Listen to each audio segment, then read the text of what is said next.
I even did a TEDx talk about this where I shared how motherhood prepared me for the role of CEO. And one of it is, of course,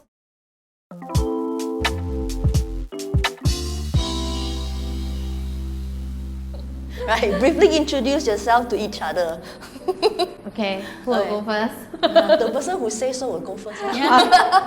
Okay, hi everyone. I'm Stephanie and I'm actually the brand owner of SG Homemade. My children are 3 and 7 this year. So, hi everybody, my name is Lisa and I have 3 children. So my eldest is 15 this year, second is 13 and 11. I actually became a mother first. I was 20 years old when I got married, had kids when I was 22, and then 6-7 years later, after staying at home for a very long time, I started my business when I was 27, so very late. And now it's been 10 years of running my own business and of course longer being a mom. But I like both roles anyway. Wow, 15 years old.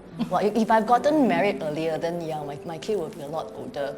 Yeah, yeah. I'm Carol. I'm known as a Lady Confidence. What I do, I help women to rediscover their inner confidence so that they can change the narrative and rewrite their own story. My daughter is 10 and my son is 9. So Stephanie, how old were you when you became I a mom? was 30 when I became a mom. Mm-hmm. Yeah, and how old when I started? I think I started my business at 32. So it's been 5 years. So yeah, my business actually, as in I got the idea from, you know, my kid lah. Yeah, well for me, I was quite late. I became a mom at the age of 34. Yeah, it was only at the age of 36 that I decided, yeah, I really wanted to really start my business. The idea started when I was pregnant with my first kid. Yeah, so about 2 years long. Yeah, thereabouts. So I was pregnant. I was like, okay, you know what? I can't lead that kind of lifestyle. I was working in a job. Then I was flying a lot. So to the outside world, to people who that I know, like, oh, you're having quite a glamorous lifestyle, right? Your company pays for your travel and all. But I really wasn't happy. So yeah, I decided, you know, I can't have a child and then pass my child to somebody else to raise. Yes, that's right. Yeah. Right? Yes. Right. I think- So yeah, you were saying? Yeah, definitely, because I think that is what most moms have as the underlying reason why they start to dare to venture something else. Correct. Because who look after my kids? I'm not sure if I trust this person. What is this Yeah. person background? Yeah. Does this person have a criminal record? There's so many questions that you never ask about anyone except for your child's care. Yes, correct. And I want to be like the last person that, you know, they see before they fall asleep. Yeah, I think that's important. Like the bedtime is the most precious for me. And because previously I was in financial sales industry, so doing insurance. So we had to, like, you know, have appointments only after other people knock off. So like by the time I reach home, it's probably about 11 and yeah, the kids are already asleep. Yep, exactly. I think for my case, when we had children, when I started business, my kids was 4, 2 and newborn. So, and because we ran out of money because we didn't have enough to feed the kids, but I couldn't go to work because, like you said, who's going to look after these 3 rascals, you know? And it's a lot of, basically when kids are that young, they are needy. Especially they need their mom, and I also imagine that if a babysitter were to look after, there's a lot of stress trying to manage 4, 2 and 1, and I want to be the person to raise my own kids at the same time. So that's when I start selling online, and then the business grow from there. So I think we all started. Because of our children and for our children. That's exactly why we're still in business. So how old were you, Stephanie? How old when you started your business? 32. 32, yeah. So 2 years after my elder one. So motherhood has changed that. So you become a mother, you start having all ideas and then you change. yeah, That's it. like creative ways to make money and to survive. Yeah. Providing financial cushion for our children, right? End of the day, right? It's like I really agree with you. You know, it's like the whole mindset really changes. Like when I look at them, it's like, okay, you know, I just brought this life into the world. Then, you know, I'm responsible for this new human being. You know, when I first started, I was 36, but at the same time, I was like, am I too old to start a business? You know, people that have this, you know, it's like I was afraid of failure. Yeah, it's not easy, I think. Okay, so now let's dive into the business part a little bit. Okay, Stephanie, share with us about your business. What exactly do you do, and what is the impact you seek to curate? Okay, so what I do is I create baby food, mainly baby seasonings and instant porridge for the young children.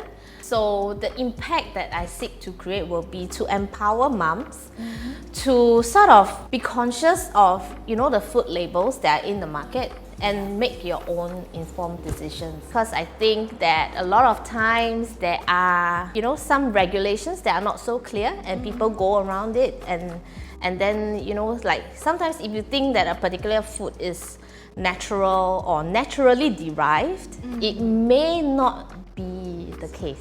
Yeah. So I think to increase this consumer awareness, I think we can empower moms to, make their own decisions on, whether they want to buy this particular brand to feed their children or even feed themselves. Yeah. Yeah, because as you are explaining, right, I was thinking, where were you when I needed Where were you when I had children and no one is telling me what to eat? Too early already. I was still playing, I think maybe 15 years ago. Yeah. I think it's really good you're educating people, because I also am skeptical with the stuff we find at the supermarket, and always the cheapest price drawn us, because obviously we don't want to spend so much on a baby food, right? But then we subconsciously lapse the thought of actually checking in detail what we're actually feeding into our children for their body development at a very young age, and they depend on us 100% to make that decision. That's true. So it's very stressful, so it's really good that that's a very impact, and I think it's important for the next 10, 20, 30, 100 years, because there's always going to be new mothers and new babies, and people are going to get more advanced in their thoughts. Yeah. Actually, if you look at a lot of like baby foods, they actually come with a lot of like sugars. Yeah, they are very high in sugars, especially like the cereals and stuff like that. So how about you, Carol? building confidence in women. I mean, why I want to start doing that was because growing up I didn't have a lot of confidence. I have all these mixed narratives coming from me, messages coming from me, from family and from society as well. So I had an elder in the family who tell me, you study hard but not too hard and then become too smart. If not, you're not marriage material. You can't get married off. Yeah. Or you have an opinion, good, keep it to yourself. You don't speak unless you're spoken to. So I had this like conflicting moment. So it's like, you don't want me to be more. You want me to be more, but yet not too much. So where am I? So I have this loss of self-identity. Yes. Yeah. So I didn't really, and I always thought that my self-worth is attached to how well I marry. So the whole mentality, my whole growing up life, right, from teenage years until my adulthood was, prepare myself to find the best husband who will take care of me for life. Yeah. So that was my whole aspirations then. And and then because of that whole narrative in my head, I sought validation outside of home and trying to seek approval from the opposite sex so that I'm the marriageable type. I'm trying to be like the perfect wife. So please marry me so that I can be of worthiness. And I attracted the wrong kind of guy, and it ended up 13 years of psychologically abusive marriage, my first marriage. So after getting out of that whole episode of my life, I realized that there are a lot of other people, other women who have gone through similar situation. Yes. They were told not to be more. They were told that they are worthless, or made to feel that they are worthless, or are living under the thumbs of men. Yep. Somehow, elders. So I really want to change that narrative, help women, in terms of self-love, most importantly. But that was how I found myself. Yeah, self-love, finding out self-worth. Started out with image coaching, to teach them how to do skincare, makeup. But that was the whole thing that I went through in order for me to feel like myself again, to find myself. At the same time, I was also looking to define my own personal identity and change and rewrite the story that I had in my mind. I want to have a new future because I wanted to move on. I wanted to be able to be the person that I've always wanted to be. So I like to be able to be that person, to help women through that kind of situation. Yeah, being confident in herself and being aligned with her inner image. Yeah. Yeah, I agree. I think sometimes with a lot of influence, expectation from society and everything, women are suppressed to actually unleash their potential, and they're actually not growing up to be the person they actually want to be. And in the end, they're just about, am I pleasing the people around me? But they're the one crying in bed and thinking that this is not my life, and that is. But the thing is, on the reverse, right? With you helping them building confidence from inside, then imagine what they could be. Yes. And that's the thing, and then they start to realize, I can actually do more. And that's the confidence that will grow itself even without any assistance. They will grow to become sustainable. I think when we kind of like build our self-worth, we attract the love that we desire rather than we go after it. That's it. Yeah. Working on ourselves from the inside is really important. Yeah. Okay, so my mission is also about empowering women. So coming back from a situation where I was, and I did share this also with some of my close network, I got married really early. So, and like you're talking about self-worth, I don't think I have it. I've not even found myself yet, and you're already here having children, building a family, and the responsibility change. And people are traveling and people are pursuing their degree, and I'm still at home all the time. And then I was also in a marriage where somebody told me that I'm not good enough and I will not be more. And I thought that was me. And for a while, I thought, yeah, he's right. That's exactly me. And then at some point, I realized that if I'm going to think that I'm nothing, how would I tell my children to chase their dreams if I'm not doing anything at all? My children wouldn't even believe me if I said this is important, you need to go out, you need to pursue your career. So in any case, I started my own business, and right now I'm a CEO of tech companies. So we are invested and we grow companies whereby, number one, we run an educational business school. So we make business training free for everybody. Because when women start a business, they don't have the basic foundation of business and they don't have the money sometimes, okay? So they're about starting out, and we don't want them to make mistakes in business, and we don't want them to be limited in growth. And the other business I had is a beauty tech company. So what we do is we enable women to start their beauty e-commerce business in 2 minutes. So we've empowered over, I think, 20,000 women in 3 countries. And in the educational sector, we have, I think, graduated 18,000 people from 900 webinars. So we want to do a lot more. And I think that's when women have the confidence, because they have knowledge. Okay, and then they have inspiration from the people they hear. And then they have a system that enables them. And once they start making their own money, they find their self-worth, then they will not tolerate what they usually did. And that's how they make better decisions for their children.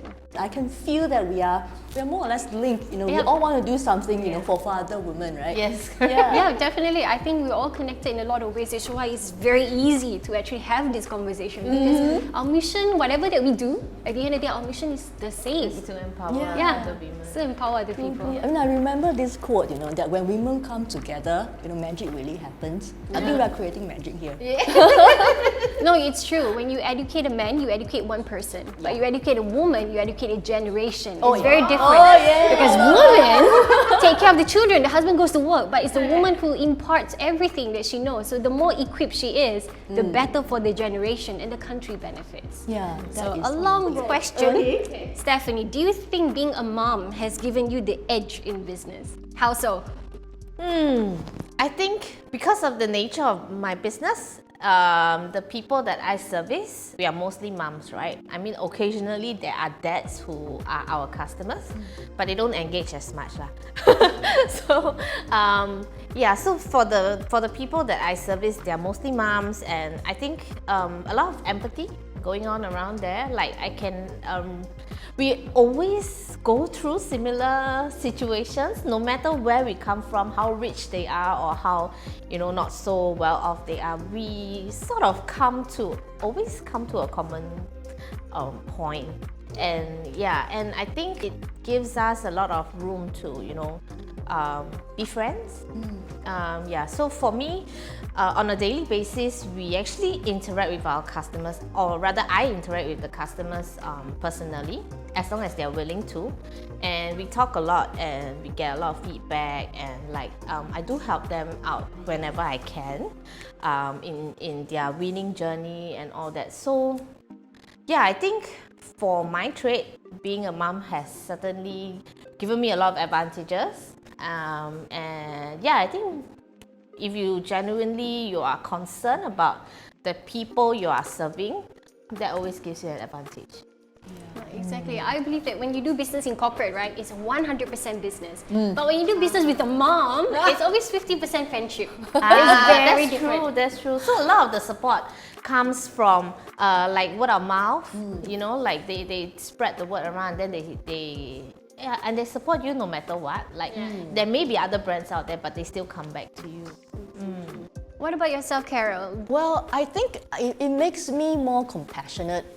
Yeah, because one of the big why I started the business, okay, is because to spend time with my kids.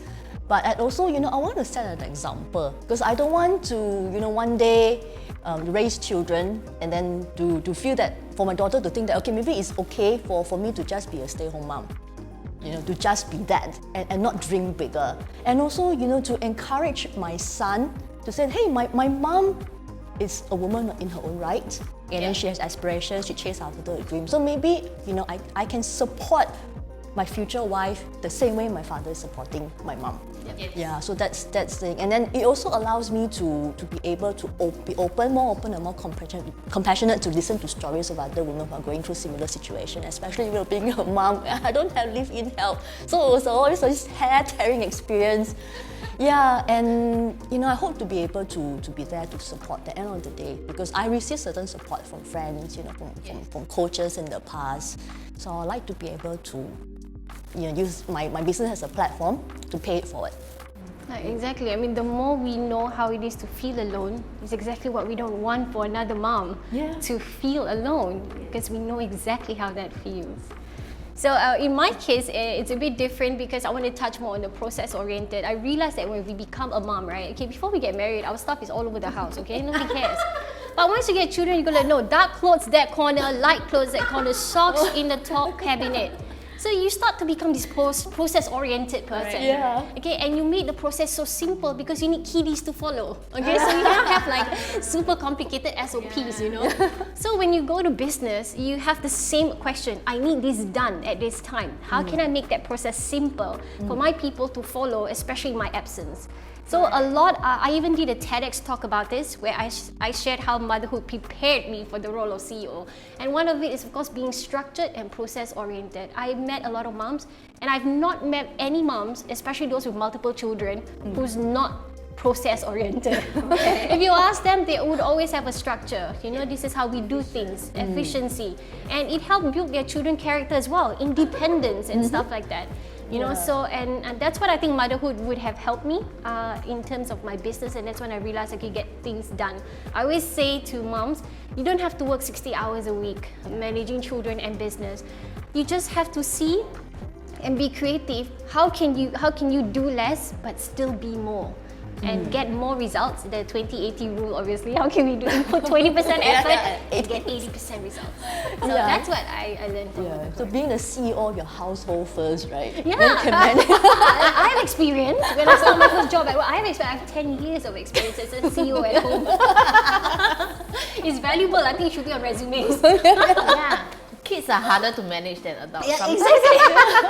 Exactly. My son just stepped out on me. Okay, so you know, it's definitely harder in managing. I've been accused, right, for running the entire household like a military camp. It's like this time do this, this time do this. I think it's good to manage the children's expectation as well, because you know I don't want to have this stress, you know, when we have a meal and they're like, oh no, it's this, I don't want this. I hate that, I really can't. So I want to eliminate. I'm also a control freak, I just have to be very, very clear. So we have meal plans now. Today, Monday is this, Tuesday is this. So Wednesday is fish day, and I was like, so if they were to say, oh no, it's fish, I say, yeah, it's Wednesday. Yeah, we give you advance notice. You should get my memo. Why are you surprised? You know, exactly. And since you say, oh yeah, okay, I expect it. No, is that true? And also having multiple children, you realize they are very different from each other. So when it comes to leadership, in case we work with people, we have a team, we know we cannot, it's not the same template to lead everybody. So you need to be, like you said, compassionate, more empathy, and you realize that some people are driven by different things to perform at work. That's true.